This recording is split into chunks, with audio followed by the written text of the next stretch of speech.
Lunes 5 de diciembre, ya empezamos diciembre, el primer lunes de diciembre, lunes 5 de diciembre de 2022. Y como cada lunes, platico sobre cuáles fueron las noticias que más interesaron a los mexicanos en la semana previa, la semana que podría considerarse entre el final de noviembre y el inicio de diciembre, porque el día primero pues, cayó a la mitad de la semana. Que el día primero, por cierto, fue el aniversario de el toma de protesta del presidente López Obrador en México, que no fue una de las noticias principales, no estuvo en las noticias principales. ¿Por qué? Porque más bien les había festejado previamente en lo de la marcha. Pero bueno, ¿qué fue lo que dominó las noticias de esta semana? En el número uno, claramente, así hay que decirlo, claramente fue el fútbol. El fútbol en el que los puristas ven el desarrollo del mundial y dicen, ahí va, ahí se acerca el juego, ¿no? Argentina-Holanda, por ahí viene, ¿no? Y quiénes van a ser los favoritos, y que si Brasil, que si Francia, que si España. Vamos a ver si se perfila una final América-Europa. Yo todavía soy de los, no sé si ilusos, esperanzadores, pero que ve a Argentina con ciertas posibilidades, Argentina y Brasil, digamos que sí juego de este lado del Atlántico. Pero esa fue la noticia, y centrada, por cierto, las noticias en el fracasote de México en el Mundial. Y tal vez lavó la cara porque en el último juego terminó 2-1, pudo golear, porque efectivamente al equipo al que se enfrentó, el equipo de Arabia, parecía equipo chico de CONCACAF.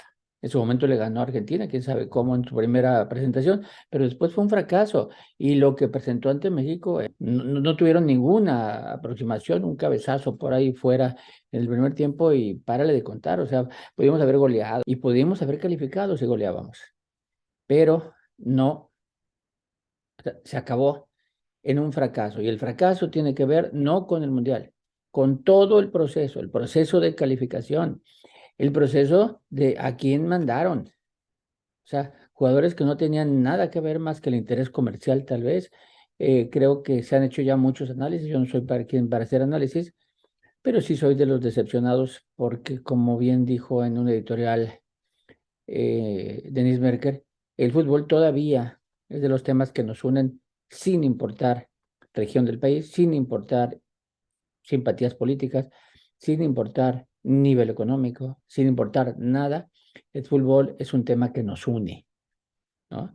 A veces nos peleamos por el fútbol porque hay quien le va a un equipo y otros a otro, pero a la hora de la selección nos une la afición, nos une las ganas, el análisis, todos se sienten directores técnicos. Entonces ahí todavía hay un tema y creo que el fracaso duele, duele, ¿no? O sea, el fútbol y el mundial fue el tema uno. En el tema dos, es un tema inacabado, es la discusión que el presidente ha promovido sobre su propuesta de reforma electoral. O sea, para algunos es absurdo, ¿no? Él la propone sabiendo que no va a pasar. Y no nomás la propone, la pospone. Se iba a votar, pero no, que se discuta, pero que no se vote, que se vote hasta la semana que entra, es decir, esta semana. Y él dice, porque no va a pasar, ¿no? ¿Y por qué? Ah, porque quiere hacer público el debate. Es decir, dominar la agenda. O sea, el presidente domina esa agenda y entonces el debate sobre la reforma electoral, sus críticos de un lado, sus defensores del otro lado, centrándose cada quien en lo que creen que es importante, ¿no? O sea, los defensores de la propuesta del presidente dicen es que queremos bajar el costo y es que queremos ser menos diputados y menos senadores y es que queremos quitarle el control a los partidos políticos. O sea, cosas que son popularmente aceptadas, ¿no? Y los críticos, no, te quieres tú hacer del control de los órganos electorales, eh, quieres modificar todo a tu favor, tú quieres, ¿no? Y cada quien está en las dos partes. Aquí lo único que yo tendría que decir es que si en alguna ley deben buscarse el consenso, es en lo electoral, porque son las reglas de juego de una elección. Si va un grupo grande de ciudadanos, pueblo, candidatos, si van diciendo, es que juego bajo protesta porque estás haciendo trampa, entonces ya empieza, ya está descalificada de entrada la elección. Entonces, si en algo hay que buscar consenso, es decir, a ver, pongámonos de acuerdo en que esta regla es la que queremos todos. Así que bajo estas reglas jugamos, órale, salimos a jugar. Si no, parece ser como que el que es dueño del estadio, del público, del sonido, de todo, del balón, dice, pero yo pongo al árbitro y, y el árbitro no me puede regañar. ¿No? Entonces, tienen que estar de acuerdo todos. Es mi único comentario, no importa cuál sea, pero tienen que estar de acuerdo. O sea, las pasadas reformas electorales se han basado en que la oposición las pide y el poder dice, ok, acepto, con esta podemos jugar. Bueno, eso ha generado alternancias. Esto ha generado que de las últimas elecciones en México, de las últimas 4 elecciones presidenciales, hemos tenido 3 alternancias. ¿Por qué? Porque se emparejan las canchas, ¿no? Ahora viene una reforma planteada al revés. Es el poder, el que dice el poder grande, por cierto, porque hace mucho no veíamos un presidente con tanto poder. El poder dice, ahora son estas las reglas, y el opositor dice, no, espérate, estás tomando ventaja con esas reglas, ¿no? Y entonces aquí es donde se tienen que llegar a un arreglo en donde la regla sea más de consenso. Nunca se va a lograr el consenso total, pero al menos el no rechazo a las reglas electorales. Pero bueno, ese es el segundo tema. El tercer tema, una de esas noticias positivas, en muchos sentidos. Cada quien quiere buscar lo negativo, pero es positivo. El salario mínimo sube y sube nuevamente sustantivo. En ese sexenio, una de las cosas que el presidente, hay que reconocerlo, es su preocupación por subir el salario mínimo. Es cierto, podrán decir es que nadie gana el salario mínimo. No, no importa, el salario mínimo es una referencia importante, es decir, que nadie gana menos de tanto. Eso ya es una referencia y es una referencia muy, muy importante. Va a subir 20% el próximo año. 20% cuando la inflación, bueno, para algunos está en 8, 5, 9%, 7, no sé cuánto vaya a terminar en 2022. La inflación en alimentos a lo mejor está en 14, 13, 12 alimentos, pero dar un 20% creo que es justicia, ¿no? Es justicia social. El presidente lo ha prometido, lo ha cumplido todos los años, ha generado incrementos del salario mínimo muy por arriba de la inflación, incluso a veces que 3 veces arriba de la inflación, así que es una de las cosas que hay que aplaudir, y además el beneplácito del sector empresarial que junto a él la presentó. Entonces yo creo que es una buena noticia.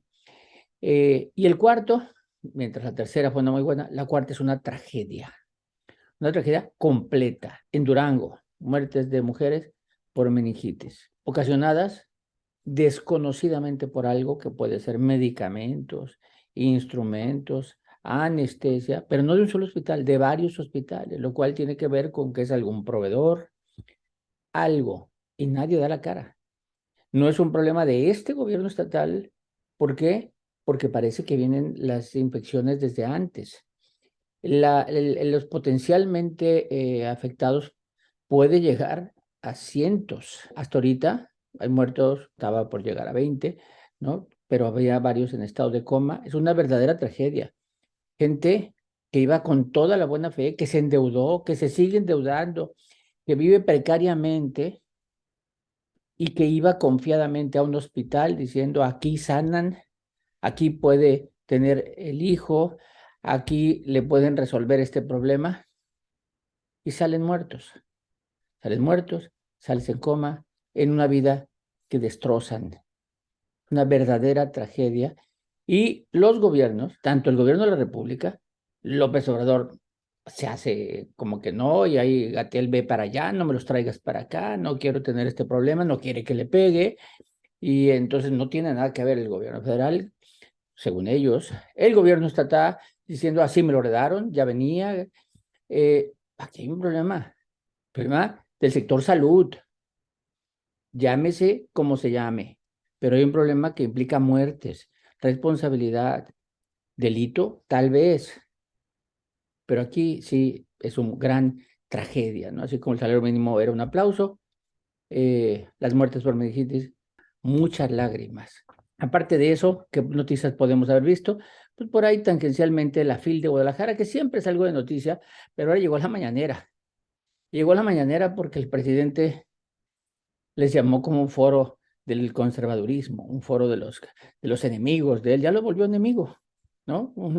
La feria de libros de habla hispana más importante del mundo la volvió como foro del conservadurismo.